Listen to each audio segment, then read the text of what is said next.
So what do y'all think about him? Mr. Thornton. Summer League.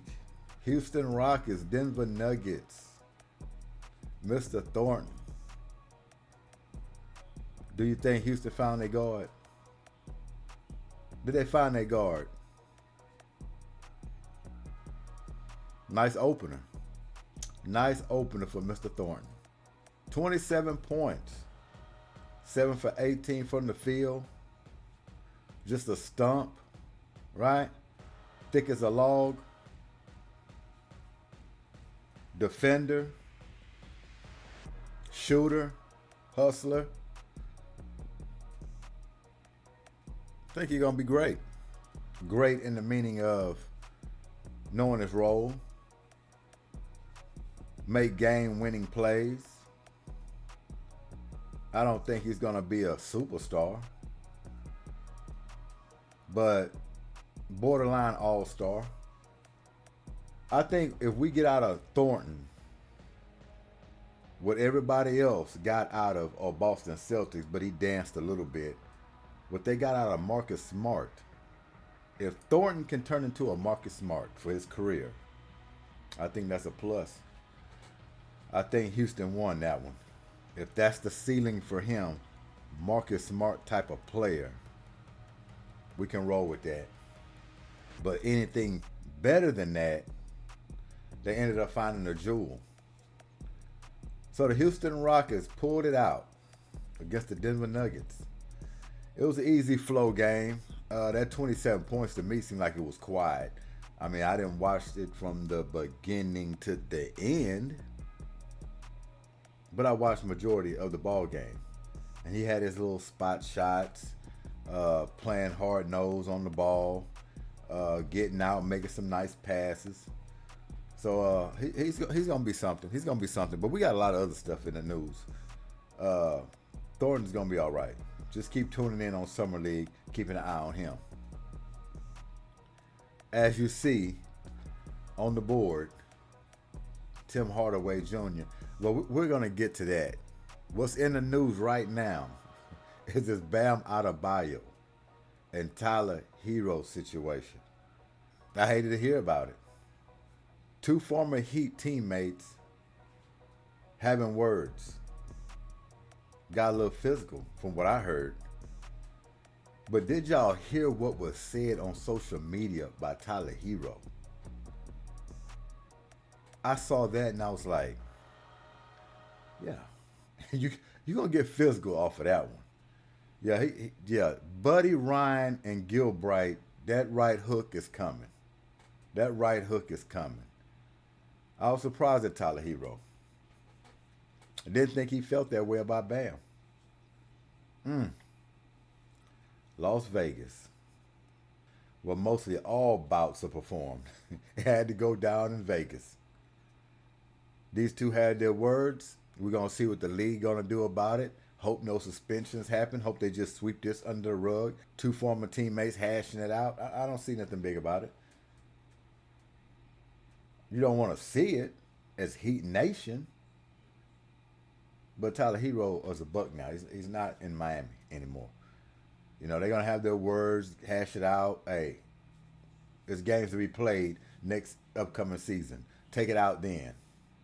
That's the way I look at it. But let's get into these Tyler Herro words about what this man. If y'all haven't heard this, my goodness. Couldn't believe that he could say such things. Right? Such things. Put this up here. My.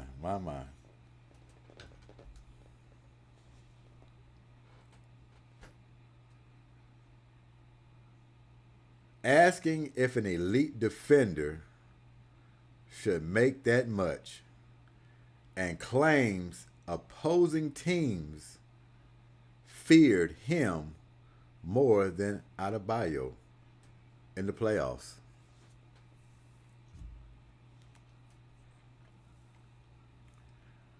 The fan leaked screenshots of the private conversations leading to these specific leaked quotes.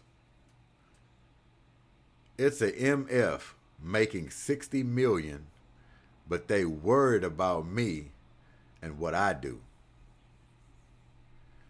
You should get paid 60 million to be a top tier defender on some nights. I'm just wondering. Oh boy, Tyler. If I'm healthy, I'm the one who needs help, not the other guy. Meaning Bam Adebayo. Yeah, that's physical. Well, it was gonna be that anyway. It was gonna be a rivalry. Milwaukee Bucks and Miami. Giannis coming to the Heat. Herro going to the Bucks. Now you got this. It's gonna heat up. It's gonna heat up. Can't wait till next season. Hey man, it just adds sauce to the season along with everything else. But like I say, I wish it didn't happen. Can they get past this if they want to? Right now, it's not a focal point. Focal point is now is getting prepared for this upcoming season, proving yourself, proving the other guy wrong. Whether you're a Herro or Bam out of the bio, right now is for show. All right, they want a show right now. Few years down the road, they might can bygones be bygones, but right now it's all out war coming in next season. So we're not worried about people's feelings. Don't care about none of that stuff. But like I said, I hate to see those two hash it out, especially on social media. I don't know, man. I think Tyler Herro, me personally, I just think he's salty. I just think he's salty about the situations that have been going on for years with him, his name, and trades. Miami's been looking to ship him for past, 4 or 5 years. Finally pulled the trigger. So he feel a certain way. Tyler Herro feels like, you shopping me? You should be shopping Bam out of the bio. And I really think that's what this bogs down to. Tyler Herro in his feelings because he feel like he's a better player than Bam Adebayo. So you're going to ship me out of town and you think this guy is going to get you a championship. When y'all went through me in the playoffs, I was the go-to guy coming through down the stretch. But you break bread on this guy and all he is a defender. Sounds pretty close, don't it? Yeah, I would say so. So hope they straighten that out. But let's bring it to a lighter situation. Tim Hardaway Jr. is in Miami. Dream come true. Something he's been looking forward to his whole career. Senior Tim Hardaway, as you know, Heat legend, been doing it for years with Pat Riley, who was the coach, actually at that time. Now president, bringing in his son. That's history for you. So I'm proud for the young man. I'm going to be looking for big things for him upcoming next season. To knock down that three. To me, he's a hell of a three-point shooter. He's a hell of a guy who can produce. He hustles. Tries to play defense. Now he's going to be more inspired playing on his father's team, whose number is in the rafters. Who brought it right back down. At first, I thought he was like, no, you ain't wearing my jersey. We ain't bringing it out of retirement. But maybe it was a change of heart. I don't know how that situation happened. But he's wearing number 10. Senior's number 10. Tim Hardaway. Out the Raptors. He got to be feeling a little bit of pressure. But he's a hard-nosed kid. I think he's going to handle it well. I think he's going to shoot the lights out next season. Double teams that come, you leave him open, he's going to knock them down. Contested threes, we're going to see about that. But he ought to hit them at a good clip. But I'm talking about wide open swing threes. He's going to be butter. I have no doubt about that with this guy. So we're gonna get into this introductory with Pat Riley, and you know Pat Riley, he's a showman for sure. He's a funny guy when he want to be, but high competitor. Michael Jordan and this guy right here, Pat Riley, they like this. MJ and Pat Riley, all the battles they've been through, they like this. Like this. And you know why? Competitors. Fire with fire. They gave each other headaches. Well, Michael Jordan did most of the giving headaches, but you understand. They've been playing the game for a long time with each other. Oh, yeah. Old Fox and the old Billy Goat. You know the story. But let's get a little bit into this. We won't listen to it all, which is what? Pretty much 16 minutes. I mean, we probably could, but I'll probably skip through it a little bit, make it a little shorter. But we'll see here. I think this is going to be interesting. But, yeah, congratulations to Tim Hardaway Jr. Finally getting with Miami, getting a chance to produce. Childhood dream, he's right at home. And I just want to see if he's going to produce. Glad to see that. Got the name? Yeah.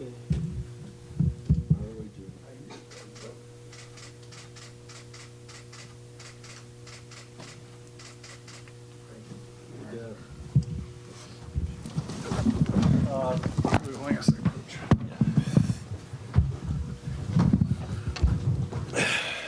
This is really bizarre. I remember when Tim came, senior, I'll just call him Tim Jr., and, when he came here, I think in the mid-90s, well, in the 90s when we traded for him, when he came here, I thought that was really going to begin a run with Zoe and that team. That was going to be unprecedented. And at the same time, I didn't realize that we were cultivating Tim Hardaway Jr. at the same time, born and raised here in Miami, went to school in Palmetto and Palmer Trinity, I think with my son. I told you that Pat, man, he's some funny man, funny man. In other words, he didn't realize that they were birthing a little mini Tim Jr. at the same time. Wham, wham, wham. And now he's here to shoot threes for you, right? Oh, Pat. Oh, Pat. They're about the same age. My son's a little bit older, maybe. Yes. And but went to Michigan, had a great career, and he's had a great career in the pros. And so one of the very first names that popped up, when we needed to fortify our perimeter shooting and veteranism was Tim Jr. Had a great year last year. And if you go back and take a look at the 13, 14 years you've been in the league, that he has been very consistent with what he has done as a player and what he has done as a shooter. Is he 50, 40, 90? That's my challenge this year to him. I know he's 45, 40, 81, right? Yeah. Those are numbers. Those are good numbers. Solid. But Could be better. we're going to get those kind of shots for him. So I just want to introduce Tim. And Pat Riley style. Pat already put the pressure on the man. Talking about he want to see 40, 50, 90. What did he say? Well, 40, 45, and 81? He said pretty close. But he wants that 40, 50, 90. But yeah, look, Pat Riley say, look here, man, this is what we want from you. All right? We're going to try to get it there. Pat always applying the pressure. You got to love him, man. It's a great honor. I remember when he was here. It just takes me back, and it went so fast. It really went so fast the last 34 years or how many years I've been here, and now the son of a guy that we have hanging from the rafters. The trouble is now, if we want to retire his number, I don't know what we're going to do. That's why if you have one of those championship years or something, we have to come up with a one-day.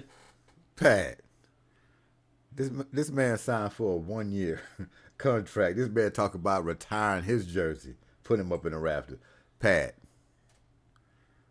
It'd be another thing if you were signing him for a 5-year deal, 4-year deal, maybe. But 1-year deal, Pat, unless you're planning on extending him after that 1 year. Depending on how he plays, I'm pretty sure. But Pat talking about we would have to change or get another jersey number if we was to retire. Oh, my goodness.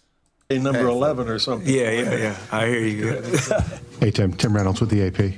Welcome home. Thank you. First off. Thank you. I know you've done the videos with Spo and whatever the last couple of days, but it seems like you've always had an extra bounce in your step when you've played here as an opponent. And did you ever think this day would come? And when the opportunity became real, like when the offer came and they want you here to be part of this thing, did you have to?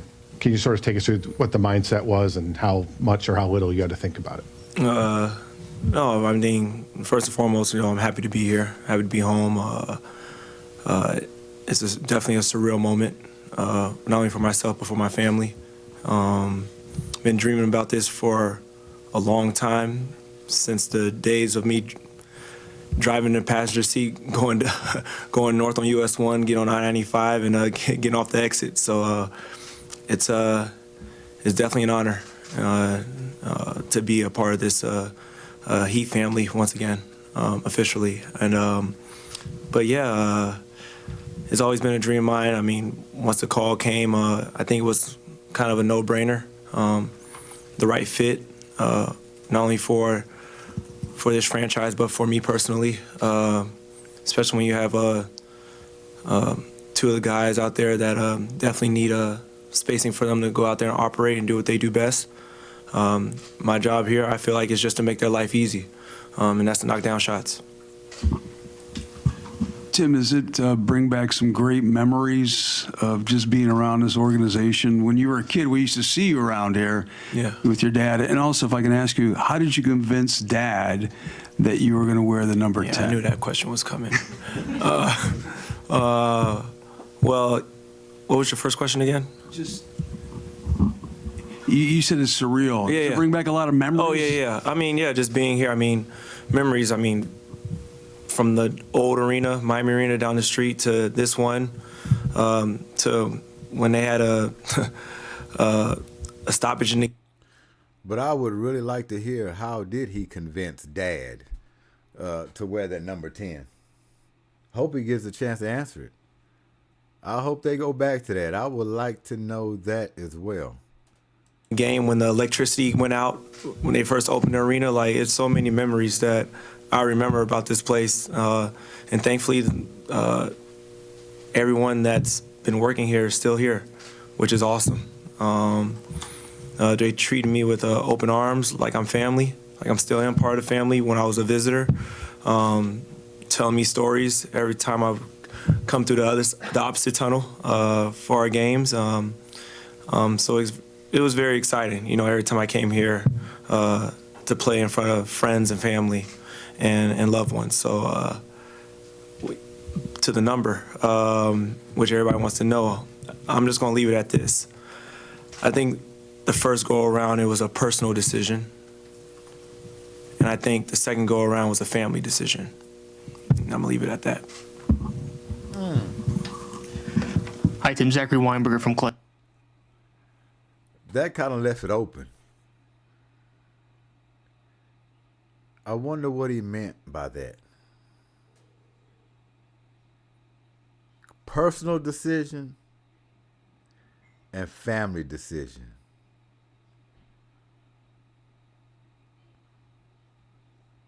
I wonder if Tim Hardaway Jr. was ready for that smoke. Something tells me that Tim Hardaway Sr. personal decision was like, no, man, I'm not taking it out the Raptors, no. You find your own number, you create your own legacy. My jersey number's in the Raptors for a reason. We're going to leave it there. Did Tim Hardaway Jr. bring that smoke to Senior? Huh? And brought up family? While it was a personal decision for Senior? But he went the family route and said, look here, I'm your son. Who better to wear that jersey number than your son?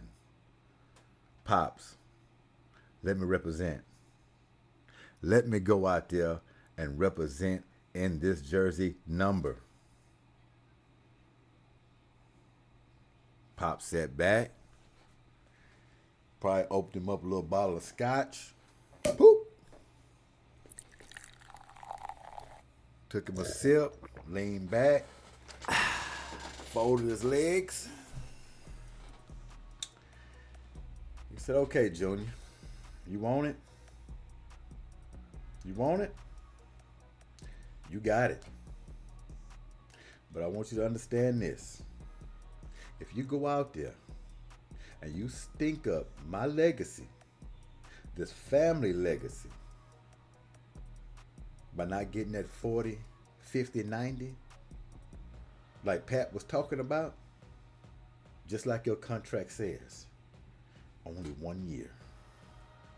And it would be a disgrace to bring that jersey down for my son to wear it for 1 year. Stink it all up and put it right back in the rafters. You got it. Show me something. I think that's how it went down. Points. Obviously, you've worn that number in other spots, but to wear it with the Heat, just what is it? Is that like a full circle moment that you're going to have when you put on the number 10 with the Miami Heat specifically? Oh yeah, of course. I've been wearing that number ever since I started playing the game in basketball because of my father. I always looked up to him ever since I started playing the game. Still do to this day. Coming here, when I was an opponent, I felt like it gave me a superpower in a way, to go out there and compete not only in front of friends and family, but in front of that jersey in the rafters. So, like I said, I'm gonna wear it with honor. You talked before about what you can maybe provide on the court. Looking at what Bam has done as a handoff guy that's been so effective, you being a handoff guy, what do you see with that two-man game and how that may work out? Like I said, my job is to make their job easy. So anytime when we came and played here, he was very great at, dribble handoffs, setting guys up, the shooters coming off, getting separation and able to get their shot off. And if the big comes up, drop it off to Bam, in this case, Bam or Giannis, and going out there and letting them do what they do best, since we're such a threat coming off those DHOs. It's going to take time. It's going to be a lot of film work, a lot of things to see where we can be great at, but it's going to be fun. It's going to be a lot of fun. Just a good kid all around. You could tell, raised the right way. Hell of a kid. Just wants to compete. Wants to wear the jersey with honor for his father. Man got a good head on his shoulders. Expecting him to do big things coming in next season. I'm glad to have him for the Heat. I'm going to be honest with you, I am. Knockdown shooter. Wherever he went, he produced. He made a difference. But the roster is not finished, and they need to keep on tinkering with it. Finding little ways to make it better. Keep on tinkering with it. Because all they need is some shooters. Lots of shooters. You never can have enough shooters. As much shooters as you could possibly get to free up Bam and Giannis in that paint. It's going to be sealed up. Defense. Whole nine. And I know, little whispers. Nobody's been really talked. Well, I ain't going to say they haven't been talking about it. I haven't been talking about it. Another guy that's possibly joining, right? And I didn't want to talk about it. It's other news that goes on. Nobody want to talk about him all the time. That's what he wants. He loves the attention. He likes the whole league to stop for him. That's what he wants. Like right now, he's enjoying this. My team, the Miami Heat, is one of the ones, the desperate ones, on their local broadcast, podcast, begging and pleading, rearranging, waiting to pick other people up to see what LeBron James is going to do. You got the Cleveland Cavaliers selling out, dropping to their knees, begging and pleading, kissing his rings. So, oh, faithful king, oh, faithful king, we'll bring your son along with you. We will put him on the roster. Just come to Cleveland. Come back home. Come back home. We want Papa and son. Disgrace. Where's the pride? They falling on their knees. It's sad. It really is sad.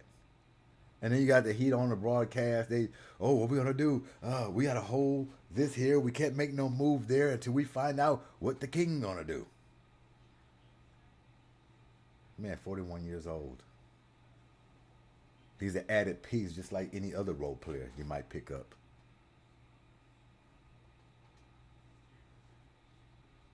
And you want the league to stop once again to figure out who is the Aaron Rodgers? That's how you treat him, like Aaron Rodgers. Let him hold out the whole training camp, everything until the season get ready to start. And he's saying, "I'm coming, I'm back." Yeah, that's what we're doing. Y'all doing exactly what he want. He's loving every bit of this. Clicking on the TV set, just watching, turning on the radio. He's loving it. Once again, 41 years old and still moving the needle. Why? Y'all are allowing him to. It's sad. G.S.Q.H, Goodymo Sports Quick Hits. Wanted to come in real quick. Thanks for everybody's time. But yeah, Tim Hardaway Jr., proud for the guy. Glad he's in Miami. Old Thornton for the Houston Rockets. Big things from him. Reed Shepherd, look out. Because if he shows a lot of promise, he's knocking down his shot. He's a bulldog already playing defense, which right now you're lacking in. I'm hoping you're putting in a lot of work this offseason. Because now you got a guy right now that should be putting some fire in your heels. If you're a competitor, anybody that was on this team, in your kind of position, watching the draft, seeing what your team done done, bringing a guy in, and you're like, hold on, wait a minute. That was me a few seasons ago. Thought I was going to come in and make a difference. Be a helper for this team, shooting-wise. Bringing a spark. Now they got another young guy coming in. Yeah, Reed Shepherd, you have to look at that and take it personal. If I was you, I'll be working my ass off defensively, big time, but continue to specialize and put artistry behind that 3-shot. Got to hit it at a high clip. Got to continue to hit it at a high clip. And you got to hustle. You got to do other things. You got to do it, man, well-rounded and full circled. That's how your game has to come. Yeah. So, yeah, looking for big things. And if, hey, Thornton take him over, we take him over. We looking for guys who can produce. And one thing we know about Emu Doak, he put guys in there that's going to produce. Come from the end of the bench. He don't care if it's at the beginning of the bench. And that's how we have to be. It's about winning time. Bam Adebayo, Tyler Herro. Hopefully in a few years y'all can reconcile this as former Heat players. But if not, I understand. Because what Tyler said in public, on social media, whew, I don't know. That's hard to forget that. That was very personal. And then brought up money involved as well. God, talk about pocket watching, huh? Tyler Herro. But bam, how you do that and make a comeback off of that? You go win a championship. Every time you play the Bucks, y'all try to demolish them. Matter of fact, I'm gonna use a Mike Green word. Every time you play them, you have to complete a bludgeoning, right? A bludgeoning. All right? Put them in the pavement. It's the only way. It's the only way. Y'all enjoy yourselves. I know I'm enjoying myself. All right? Until next time. Y'all stay up. We out of here. Peace.